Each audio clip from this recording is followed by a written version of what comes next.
Glad. Call the meeting to order. All commissioner members are present with the exception of Commissioner Mills.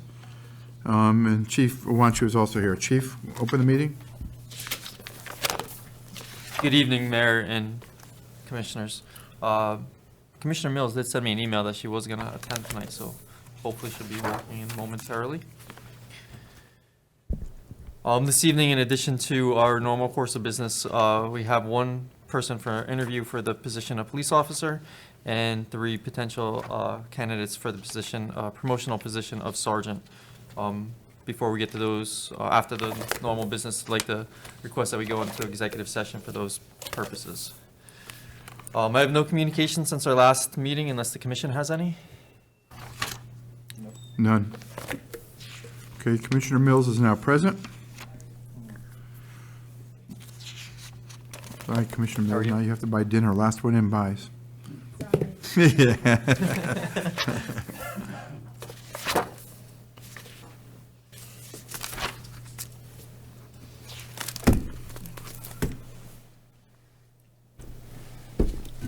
Just want to give her a moment to get settled in.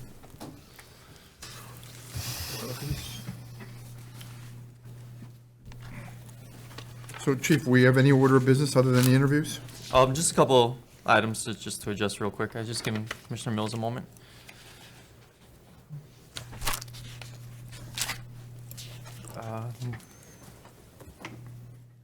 The January Police Commission minutes, I did forward them to the commission for review. Any discussion, concerns, comments?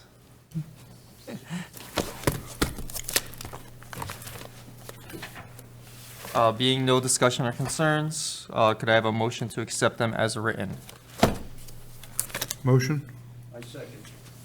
All in favor? Aye. So carried. Statistics from our January monthly report. I was able to get that out to the commission earlier this week. Just a quick summary of that, and then if you would like to discuss it more in detail. For the month of January, the department handled 2,276 calls for service, which was a 1% decrease from December, over December's call volume. Our Part 1 crimes, we did see an increase of 68% compared year to date from the previous January, and a 32% increase over the previous month. Almost all of that increase was in the property section of the Part 1s, the thefts, the larcenies. Part 2 crimes, we're seeing a 38% decrease year to date over the previous January, and a 31% decrease over the previous month of December. Arrests for so far this year, we have a 19% decrease over the same period of last year, January of 2021 versus 22. For the month of January 2022, we had 117 arrests, and it was a 26% decrease over the previous month of December. Traffic summons, there's a 62% decrease year to date. There was 179 summons issued for the month of January, which is a 25% decrease over the previous month. Use of force incidents, there was a total of 5 incidents that ended in uses of force for the month of January, which equated to 4.2% total arrests for the month.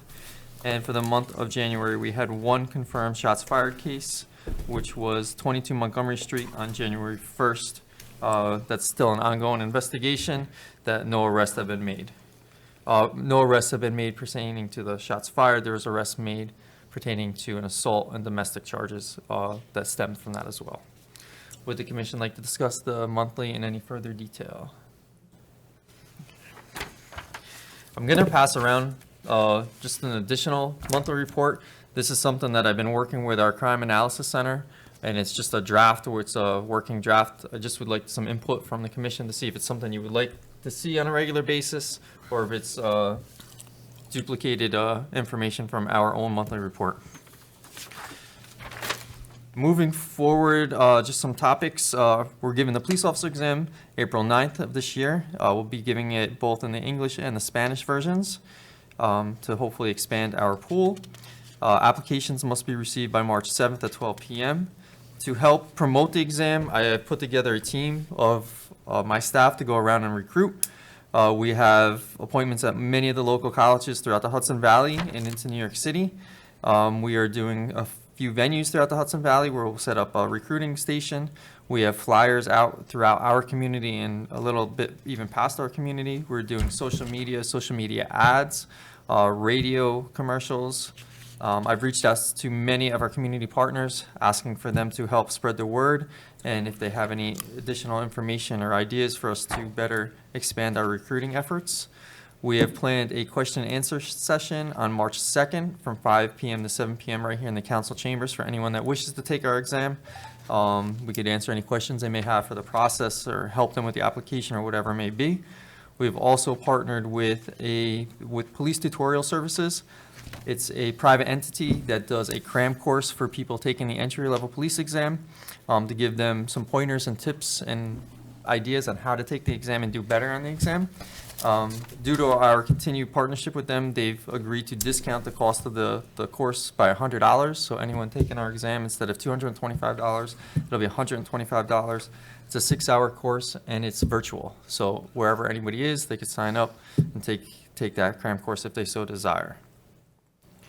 And if the commission has any other ideas, if they think they were missing anything with the promotion and recruiting, I'm welcome to ideas and suggestions.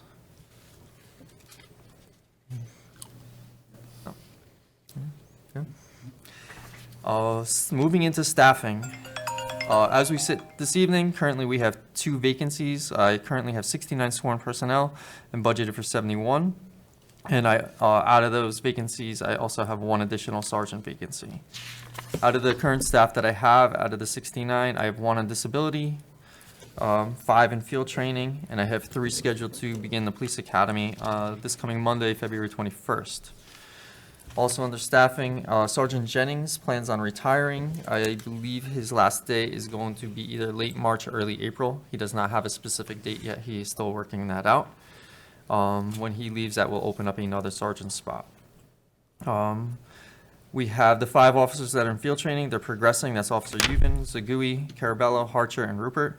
They're all progressing through the process as expected, and we expect some of them to be completed in field training towards the end of March. Our 3 most recent hires that were hired in the last meeting, Officers Profumi, Helifet, and Hurley, they all passed their medical, psychological evaluations. They began their career with us this past Monday on the 14th, and they will begin the police academy on the 21st. So they're very excited. It's interesting to see them walk around the station so quiet and nervous about. February 8th, Officer. Oh, yes. Question? No, it's all cut off on the report that he just said. Oh, is it? Yeah. And some of the Sorry numbers. about that. I thought he did it, that's No, why I pass said, it what'd you down. give it? That's He what may else have. did. It looked good over here. You know what? I could forward it to you in an email. On the email, it looked nice. So Yeah. I guess when I printed it, it shrunk it up somehow. Officer Galley did return from maternity leave as of February 8th, and she has come back full duty, and she's been assigned as our Too Good for Drugs instructor to replace Sergeant Beebe. Based on her promotion, we had to fill her position in the schools. Officer Galley was an easy fit. She has filled in the past while Officer Beebe's been out on maternity leave, and she's done some of our summer programs. So once she put her request in for the position, we assessed it and we felt that she was the best fit. The Police Academy graduation, it was originally scheduled for January 7th, was canceled due to COVID issues. That was rescheduled and held this past Tuesday, February 15th, here at the Paramount Theater, and we had 2 of our police officers graduating that. That's Officer Uven and Officer Zagui. So it was nice to see them actually get the ceremony that they earned throughout the Police Academy. As a result of the promotions that were made at the last meeting, I just will let you know where the persons ended up.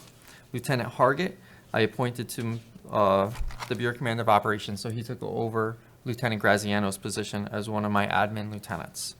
Lieutenant Cunningham is assigned patrol as an 8 to 4, 4 to 12 patrol lieutenant. Lieutenant Valentin is assigned to patrol as the midnight patrol lieutenant. Sergeant Beebe has been assigned to the 8 to 4, 4 to 12 patrol under the guidance of Lieutenant Cunningham. And Sergeant Gallagher has been assigned to patrol as the 12 to 8, one of the 12 to 8 patrol sergeants under Lieutenant Valentin. Also, as a result of some of the promotions and movement, Sergeant Regino has been reassigned to, he's now assigned to the TAC Sergeant, which is our training, accreditation, and coverage sergeant. And he's doing a really great job in the couple weeks he's been there. He's really jumping in. Officer Troya has been reassigned as the SRO in Twin Towers. Originally, Officer Galley was going to go back to that position, but when the other opportunity presented itself, she asked to be reassigned there. And Officer Reed has been reassigned to the SRO position in the Truman Moon School. Bless you. Thank you. Thank you. Officer Galler, prior to his promotion, he was our downtown officer, so I would be looking to fill that position in the coming months as the weather changes a little bit, and we get some of our field training officers out of field training and onto the road. Based on Lieutenant Cunningham's promotion, we are going to retire his K-9 partner, Aries. He's been with K-9 Aries, I believe, 6 years now, so by the end of this month, his dog will be retired from service. I just don't have the resources to keep him as a K-9 handler, as a patrol lieutenant. He will have to attend many trainings, and he wouldn't be able to manage a squad in a situation and operate a dog. So we'll retire his dog, and on this coming Tuesday, February 22nd, at 3:45, we're going to do a small walkout to honor his dog's retirement. Any questions in regard to staffing? Yes, it gets the new home of Lieutenant Cunningham for the rest of its life. Training, since our last meeting, a couple of the trainings that members of the department did attend. We had 2 officers attend an armorer's course. They are range instructors. We had 3 officers attend their K-9 training. We had 2 officers attend Department of Transportation training. That is the inspections. We started doing a little bit more commercial enforcement. So they're working with the state police to make sure that they meet the standards to do the DOT inspections. And then I had all of the SROs as well as Sergeant Welch attend Understanding Youth and Engaging Youth. It was a training program. Moving into other trainings or programs, our Youth Leadership Academy is still going. We're about halfway through. It's really great if you ever have an opportunity to stop up and visit on a Wednesday afternoon at the Police Academy from 3:30 to 6:30 and just see the group of youth that's there. We have 18 of them from 14 to 18 years old, and each week they become more and more engaged, and it's really, really rewarding to see their level of attention there. Since our last meeting, COVID has still been hitting the department slightly, more so in the earlier parts of February, later parts of January. I had a total of 4 employees out due to COVID during that time. Right now I have nobody out, which is good. We haven't had that in a few months.